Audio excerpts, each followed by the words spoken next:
अब editors prime time में बात एक गंभीर विषय की। ये खबर आपको सावधान करने वाली है।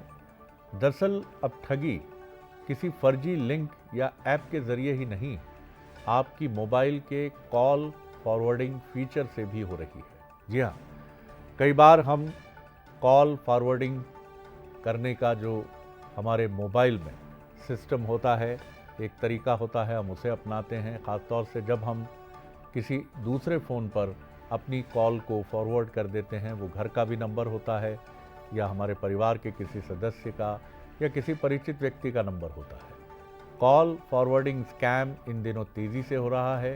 यूज़र्स को पता ही नहीं चलता और OTP सीधे साइबर ठगों तक पहुंच जाता है।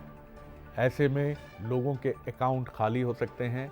गृह मंत्रालय के तहत काम करने वाले 14C यानी Indian cyber crime coordination centre ने इस पर बड़ा अलर्ट जारी किया है। इस अलर्ट में बताया गया है कि साइबर ठग भोपाल के मोबाइल के कॉल फॉरवर्डिंग फीचर का गलत इस्तेमाल कर रहे हैं। तो ये बहुत ही चौंकाने वाली बात है।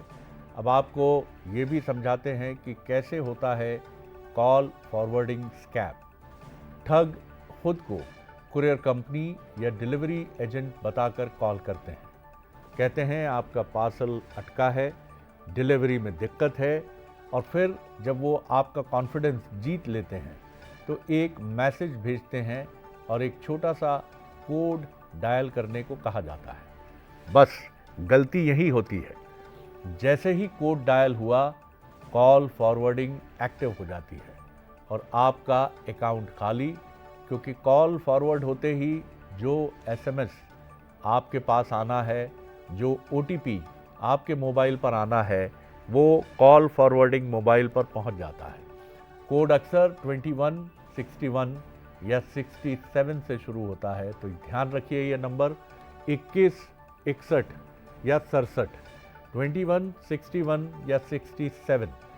तो ये नंबर ध्यान रखिए, और इस नंबर का कोई भी मैसेज आपके पास आए और आपसे ये कहा जाए कि आप इस नंबर पर इसे ज़रा डायल कर दीजिए, तो इससे सावधान रहिए और फ्रॉड स्कैम कॉल से बचकर रहिए।